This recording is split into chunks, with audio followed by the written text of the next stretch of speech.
नमस्कार साथियों, मैं राजेंद्र मंडलोई आपका हमारे चैनल पर फिर से स्वागत करता हूं। जैसा कि आप सभी जानते हैं कि हमारे चैनल के माध्यम से क्लास 12th की जनरल इंग्लिश को हम कवर कर रहे हैं। तो अभी हम chapter number 11 class 12th general English MP board की बात कर रहे हैं हम। तो चैप्टर नंबर 11 पर हम हैं, इसकी एक्सरसाइज हम कर रहे हैं ना, मीन्स क्वेश्चन आंसर्स। पहले हमने इन 11 चैप्टर्स को मतलब 11 चैप्टर तक हमने हिंदी एक्सप्लेनेशन इनका किया है।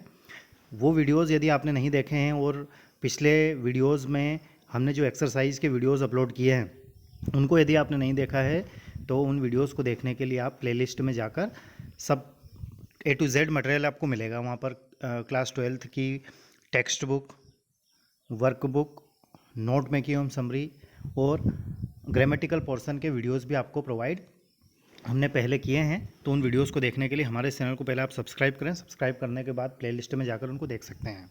ठीक है दोस्तों, तो चैप्टर नंबर 11 जो हमारा है वो है the rightful inheritors of the अर्थ। ठीक है, इसके क्वेश्चन आंसर हम कर रहे हैं। ये चित्र हमने जब पढ़ाते समय आपको अच्छे से एक्सप्लेन किया था, कोटेशन भी अच्छे से एक्सप्लेन किया था। तो अब इसके क्वेश्चन आंसर को देखते हैं। आपके पास यदि बुक है तो आप उससे क्वेश्चन आंसर को मैच कर सकते हैं। और सबसे महत्वपूर्ण बात यह मैं आपको ज़रूर बताऊंगा कि क्वेश्चन आंसर्स को याद करने के लिए दो चीज़ें सबसे महत्वपूर्ण होती है। पहला यह है कि जिस लेसन के हम क्वेश्चन आंसर कर रहे हैं उसकी स्टोरी आप अच्छे से समझें। स्टोरी समझने के बाद में जो भी प्रश्न दिया गया है उस प्रश्न को आप समझें। उसके बाद में आंसर से यदि आप याद करेंगे तो आपको याद करने में बहुत आसानी होगी। पहले क्वेश्चन की बात करें उससे पहले आप हमारे इन वीडियोस को आपके फ्रेंड्स, रिलेटिव्स, आपके क्लासमेट्स जो भी आपके कांटेक्ट में हैं उनके पास इन वीडियोस को शेयर ज़रूर करें ताकि वह भी इसका फ़ायदा ले सकें। यदि आप हमारे चैनल पर नए हैं तो चैनल को सब्सक्राइब जरूर करें। पहले क्वेश्चन की बात करें, what made the author feel secure and why. लेखक को कौन सी चीज़ सिक्योर करती थी और क्यों, मतलब ऐसी कौन सी वस्तु उसके पास थी जिससे उसे ऐसा लग रहा था कि मैं सुरक्षित हूँ, तो क्यों हूँ, देखते हैं। लेसन जब हमने पढ़ा था तो उस समय हमने देखा था कि जो लेखक है उसके पास कुछ एकड़ ज़मीन थी और उसमें नारियल के पेड़ थे, मतलब नारियल की फसल वो करता था। तो इस वजह से उसको ऐसा लग रहा था कि उसका भविष्य जो है वो सुरक्षित है, सिक्योर है। तो देखते हैं, the author became the owner of a tiny little piece of land. It was a 2 acre plot with coconut palms, so he felt secure. समझ गए होंगे आप। लेखक एक छोटी भूमि उसके पास थी, मतलब भूमि का टुकड़ा था, according to the answer. It was a 2 acre plot, उसके पास 2 एकड़ ज़मीन थी और उसमें कोकोनट की फसल थी, इसलिए उसे ऐसा महसूस हो रहा था कि वह सिक्योर है। क्वेश्चन नंबर 2 की बात करें, who are the first visitor to the farm. अब बात यहाँ पर ये हो रही है कि हमने जब लेसन पढ़ा था तो यहाँ पर बहुत सारे पेट्स जिसको हम बोलते हैं, जैसे जो कीट हैं, है ना, जिसमें बहुत सारी चीज़ें आ गई, चूहे भी आ गए, है ना, और कीड़े मकोड़े आ गए जो उसकी फसल को नष्ट कर रहे थे। तो उसकी फसल को नष्ट करने वाले जो इंसेक्ट हैं, जो पेट्स हैं, उनमें सबसे पहले कौन थे। तो वो यही कह रहा है कि who are the first visitors to the farm, उसके खेतों पर सबसे पहले भ्रमण करने वाले कौन थे। तो दे वर बर्ड्स एंड बटरफ्लाइज, सबसे पहले उसके खेतों पर कौन आए थे, बर्ड्स एंड बटरफ्लाइज। बटरफ्लाई का अर्थ होता है तितलियां और बर्ड्स मतलब पक्षी। तो ये सबसे पहले विजिटर थे। क्वेश्चन नंबर 3 की ओर चलें, right two way in which the cross irritated the author. लेखक को कौवा, क्रो का अर्थ होता है कौवे, कौवा जिसको काँव काँव करते हैं ना, कौवे, तो कौवे जो हैं उसको परेशान करते थे, किसको, लेखक को। तो 2 तरीके से वो परेशान करते थे। तो कौन कौन से 2 तरीके हैं, देखते हैं। The crows made loud and rough sound. एक तो ये है कि कौवे जो हैं वह बहुत ही बुरा लगने वाला, कानों को अच्छा ना लगने वाला साउंड निकालते थे, काँव काँव करते थे। एक तो ये तरीका। And they swooped down the chicks with irritated the author. और दूसरा ये है कि वो पेड़ पर बैठे रहते थे और वहाँ से फिर जो छोटे उसके मुर्गी के या फिर उसके जो भी उसके पालतू छोटे छोटे जानवर वो रखता था, उनके जो छोटे बच्चे हैं जिनको चिक्स बोलते हैं, उनको उन पे ऊपर से वो झपटते थे और उनको ले जाते थे, मारते थे। तो ये दो तरीके से वो लेखक को इरिटेट करते थे। कौन करते थे? क्रोज, कौवे। चौथा क्वेश्चन है, what similarities did the hawks share with the crows. Hawks का अर्थ होता है ईगल, एक प्रकार का जो बाज कह सकते हैं हम, की जाति का ही एक पक्षी रहता है जिसको हॉक्स कहते हैं। तो कौवे और हॉक्स दोनों में कौन कौन सी समानताएं थी, देखते हैं। समानताएं मतलब वह उसको किस प्रकार से परेशान करते थे, समान तरीके से परेशान करते थे लेखक को। The hawks first on the coconut with the same intent. देखो यहाँ पर एक वर्ड आया है PERCHED। इस वर्ड का आपको मीनिंग मुझे हिंदी में लिखकर कमेंट करके बताना है, ठीक है।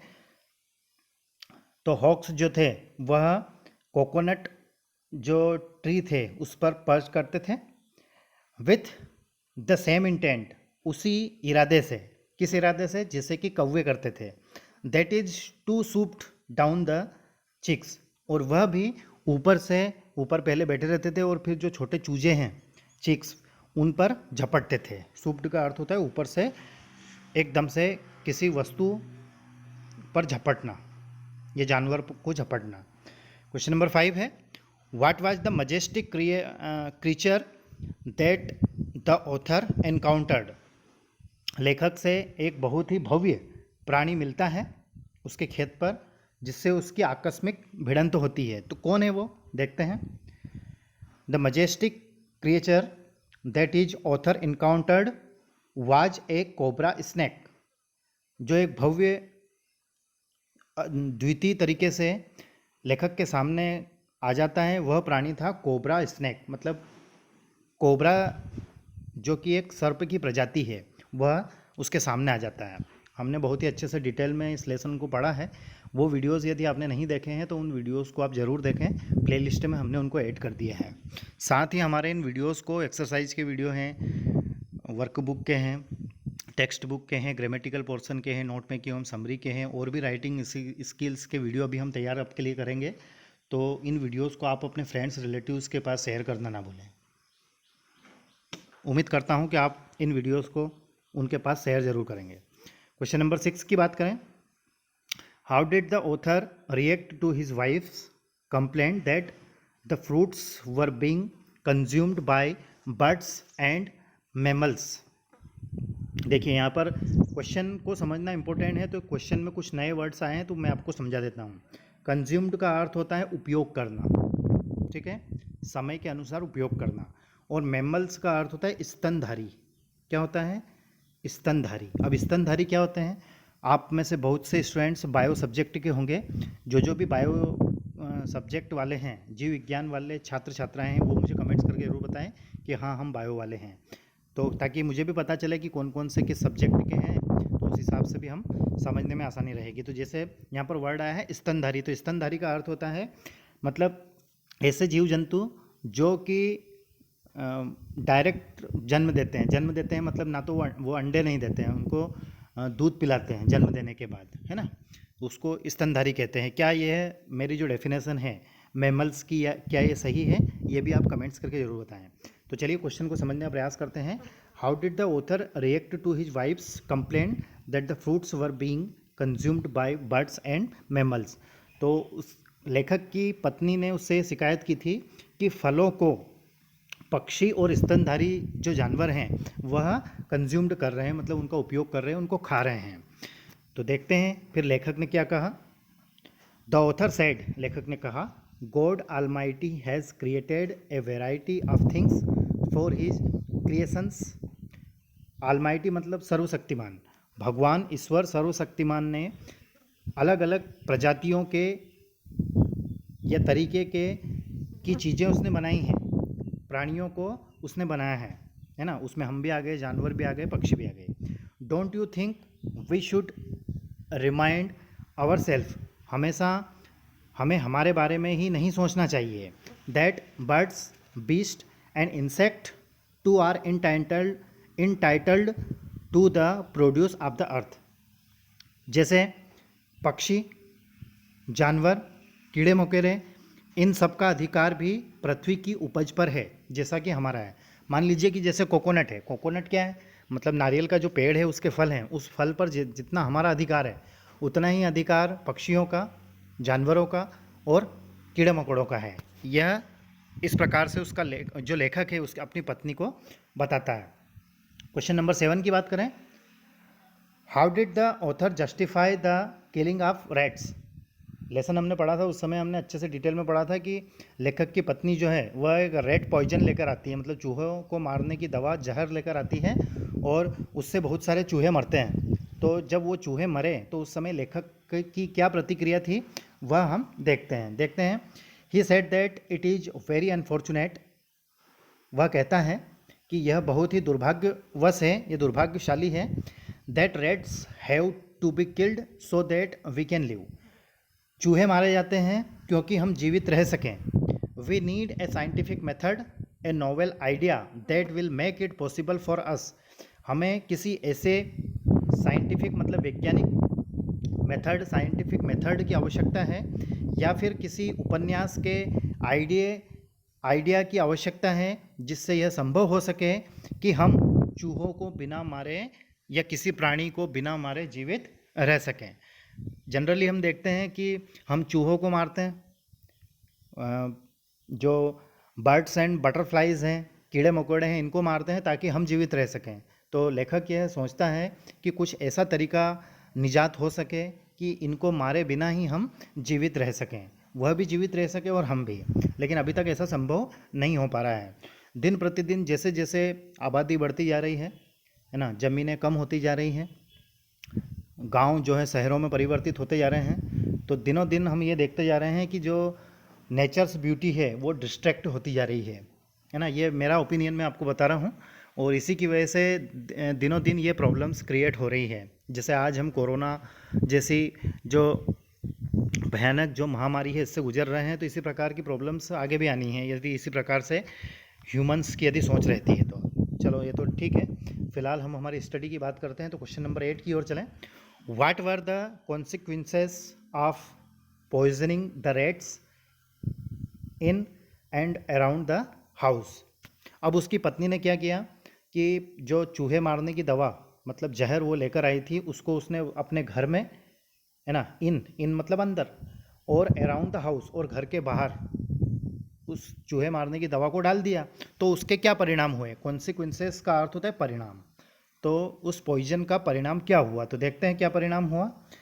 The consequences were that in 4 days, 4 दिनों में परिणाम क्या निकला। 4 hens मतलब 4 मुर्गियाँ, 12 squirrels 12 स्क्वेरल्स, समझते हैं आप, स्क्वेरल्स का मीनिंग भी आपको कमेंट्स करके मुझे बताना है। 12 स्क्वेरल्स मारी गई, 200 रेट्स 200 चूहे मारे गए, and a cat were killed और एक बिल्ली भी मारी गई। काहे से मारी गई, वो मारी गई चूहे मारने का जो पॉइजन था, चूहे की दवा जब उन्होंने डाली तो दूसरे प्राणी भी तो थे घर में थे, घर के बाहर थे, तो उन्होंने भी वो पॉइजन ले लिया तो वो भी मर गए। डेड रोटेड इन एटिक, रोटेट का अर्थ होता है सड़ कर जो गंध आती है, दैट मीन्स रोटेड, गंध मारना बहुत ज़्यादा। अब तो सब एटिक में पड़े हुए थे। एटिक क्या होता है यह भी मुझे आपको कमेंट्स करके बताना है। ये जितने भी वर्ड मैं आपको कमेंट्स करने के लिए होमवर्क के रूप में दे रहा हूँ, ये सभी मैंने जब आपको लेसन पढ़ाया था उस समय मैंने आपको अच्छे से नोट करवाए थे, इसीलिए मेरा हक बनता है कि मैं आपसे वापस से इनको रिमाइंड करवाऊँ और आपसे पूछूँ, है ना। The bad smell spread all over the house, बुरी बदबू, गंदी स्मेल जो है वो पूरे घर में फैली हुई थी। नेक्स्ट क्वेश्चन की ओर चलें। क्वेश्चन नंबर 9 है, why did the poisoning not stop tender coconut to fall. चूहों को मारने के लिए जो पॉइजन मिलाया गया था, अब पॉइजन क्यों मिलाया गया था, वो पॉइजन जो है वह मिलाया गया था ताकि जो टेंडर कोकोनट्स हैं उनका गिरना कम हो जाए। क्यों गिर रहे थे, क्योंकि जैसे बर्ड्स हैं, हॉक्स हैं, क्रोव्स हैं, है ना, चूहे हैं, ये सब उनको काट रहे थे, ख़त्म कर रहे थे, लेकिन उस जहर से वो टेंडर कोकोनट्स जो हैं वो गिरना बंद नहीं हुए।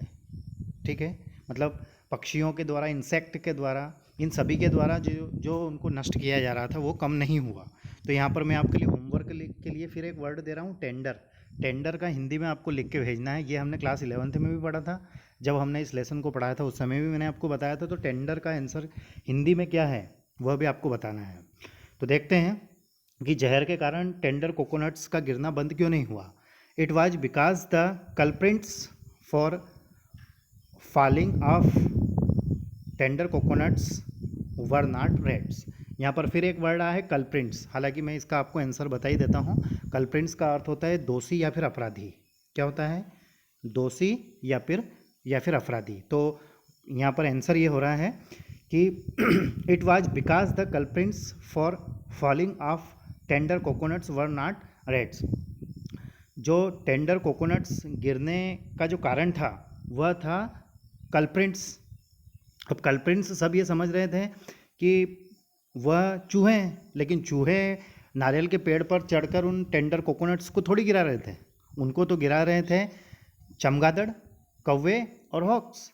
तो चूहे मारने की दवा से चूहे मरे हैं, ना तो कौवे मरे हैं ना ही चमगादड़ मरे हैं। ठीक है, इसलिए नहीं मर रहे थे, इसलिए टेंडर कोकोनट्स का गिरना कम नहीं हुआ था। क्वेश्चन नंबर 10 की बात करें। How did the author react to his wife's suggestion of buying a gun. लेखक की पत्नी ने जब यह सुझाव दिया कि हम एक बंदूक खरीद लें। क्या खरीद लें? गन खरीद लें। क्यों खरीद लें? इनको, जैसे कौवे हैं, चमगादड़ हैं, बैट्स हैं, इनको मारने के लिए। तो उस समय फिर कवि ने क्या कहा, लेखक ने क्या कहा? माफ़ कीजिएगा, कवि नहीं, यहाँ पर लेखक है। It was found that rats were the culprits. जब यह पता चला, बैट्स, माफ़ कीजिएगा, जब यह पता चला कि बैट्स मीन्स चमगादड़, जब यह पता चला कि जो दोषी हैं, अपराधी हैं, कोकोनट्स के को गिराने वाले, वह कल्प्रिट्स कौन है? वह चमगादड़ हैं। His wife suggested that a gun should be bought. तो फिर उसकी वाइफ ने सजेशन दिया कि हमें एक बंदूक खरीद लेनी चाहिए। The author was against this suggestion. लेखक इस सुझाव के खिलाफ था, उसके विरुद्ध था। उसका क्या कहना था? He said the gun is a symbol of cruelty. उसका यह कहना था कि बंदूक जो है वह निर्दयता का संकेत है, सिंबल है। It is the child of sin. यह पाप का पुत्र है, यह पाप का लड़का है। कौन? बंदूक। Man should never have invented. व्यक्ति या मानव को इसका इन्वेंशन ही नहीं करना था, ऐसा लेखक कहता है। क्वेश्चन नंबर 11 की ओर चलें। What was the cousins' remedy for ridding the farm of bats? अब जब हमने लेसन पढ़ा था तो उस समय हमने ये पढ़ा था कि लेखक की पत्नी का एक चचेरा भाई वहाँ पर आता है और वह उसको सुझाव देता है कि यदि हम ऐसा करें तो इन चमगादड़ों को भगा सकते हैं, इनको राइड करा सकते हैं। रेमेडी का अर्थ होता है उपचार करना, मरम्मत करना, इलाज करना। हम कहते हैं ना कि इस लड़के का तो मुझे इलाज करना पड़ेगा यार, है ना। तो रेमेडी का अर्थ होता है मरम्मत करना, इलाज करना, ट्रीटमेंट करना। तो उसका जो कजिन्स आया था, कजिन का अर्थ होता है चचेरा, चचेरा भाई, चचेरी बहन, मामा का लड़का, मौसी का लड़का, उसको हम कजिन कहते हैं। तो देखते हैं। द कजिन सेड, चचेरे भाई ने कहा, that there was no point in shooting the bats at that spot. मतलब यहाँ पर कोई ऐसा स्थान नहीं है जहाँ से हम इन चमगादड़ों को शूट कर सकें, इनको मार सकें। On a little islet near B at least there thousands bats live on 2 banyan trees. उसने कहा कि पास में एक द्वीप है। आइसलेट का अर्थ होता है द्वीप। पास में एक द्वीप है जहाँ पर 2 बरगद के पेड़ हैं। वहाँ पर हजारों जो चमगादड़ हैं वह रहते हैं। He would finish them of in 2 or 3 days। मैं उनको 2 या 3 दिन में ख़त्म कर दूंगा। कौन कर देगा? उस लेखक की पत्नी का चचेरा भाई। क्वेश्चन नंबर 12 है, how are the bats saved. चमगादड़ कैसे बचे या उनका जीवन कैसे बच गया। When author's wife and her cousin went to shoot the bats. जब लेखक की पत्नी और उसका चचेरा भाई उनको मारने के लिए गए, शूट करने के लिए गए। About 100 people armed with lethal weapons surrounded them. उस समय फिर सैकड़ों आदमी हथियार हथियारों के साथ उनके सामने आ गए, और उनके पास हथियार भी कैसे थे, लीथल वेपन्स, वेपन्स का अर्थ होता है हथियार, और यहाँ पर लीथल वर्ड आया है तो इसका भी अर्थ मुझे आप कमेंट्स करके बताएंगे कि इसका अर्थ क्या होता है। ये भी मैंने आपको जब लेसन पढ़ाया था उस समय बताया था। तो हथियार लेकर सैकड़ों व्यक्ति वहाँ पर आ गए। They threatened to kill them if they shoot at the bats, यदि वह चमगादड़ों को मारेंगे तो उन्होंने धमकी दी कि हम तुम्हें मार देंगे। किनको मार देंगे, लेखक की पत्नी और उसके चचेरे भाई को। They believed that bats were the souls of their ancestors, उनका विश्वास था कि जो बैट्स हैं, जो चमगादड़ हैं, वह उनके पूर्वजों, एंसेंटर्स का अर्थ होता है पूर्वज, उनके पूर्वजों की आत्माएं हैं। कौन, जो बैट्स हैं, चमगादड़ हैं।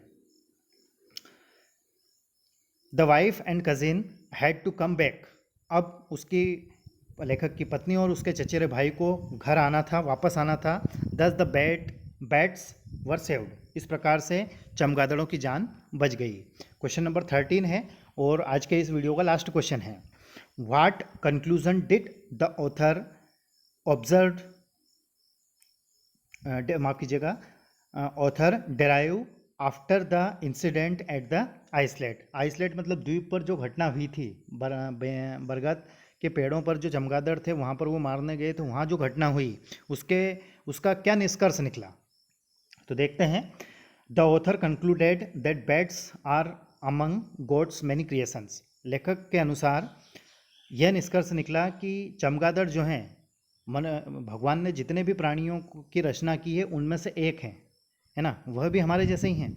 Let us be satisfied what we get after they have taken their shares, हमें इस बात में संतोष करना चाहिए कि जो भी हमारी फसल है उन फसल को कीड़े मकोड़े, पक्षी, जानवर खा लें, उसके बाद में हमारे पास क्या बचता है उससे ही हमें संतोष करना चाहिए, ये लेखक कह रहा है। They certainly have a right to coconuts, और निश्चित ही उनका भी कोकोनट्स पर हक था या हक है। किनका, इस पार्ट में हमने बैट्स के बारे में पढ़ा है कि बैट्स उनके कोकोनट्स को खा रहे थे, कंज्यूम कर रहे थे, तो उनका भी उस पर हक है। दे टू आर ऑलमाइटीज क्रिएशन, वह भी सर्वशक्तिमान भगवान के रचना है। क्रिएशन का अर्थ होता है रचना, जैसे कि हमें भगवान ने रचा है तो ऐसा ही उनको भी रचा है। एज आर द पाम्स, और कोकोनट के पाम हैं उन पर भी उनका अधिकार है। और remember the ancient right that God banquet, banquet का अर्थ होता है नामकरण कर देना, जिसे रजिस्ट्री करवाते हैं ना हम, ऐसा। तो कह रहा है कि भगवान ने काफ़ी प्राचीन काल से ही उनका नामकरण इन पर कर दिया है।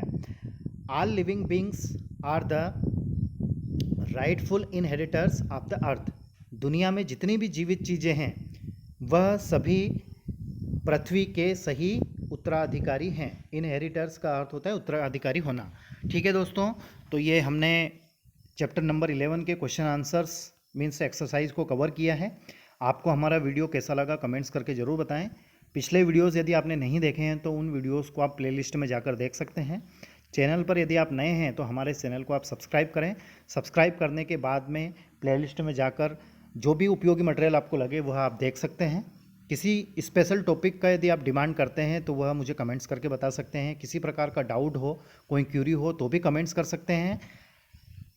ठीक है दोस्तों, वीडियो को देखने के लिए बहुत बहुत धन्यवाद। वीडियो को लाइक करें, शेयर करें और सब्सक्राइब करें। Thank you very much.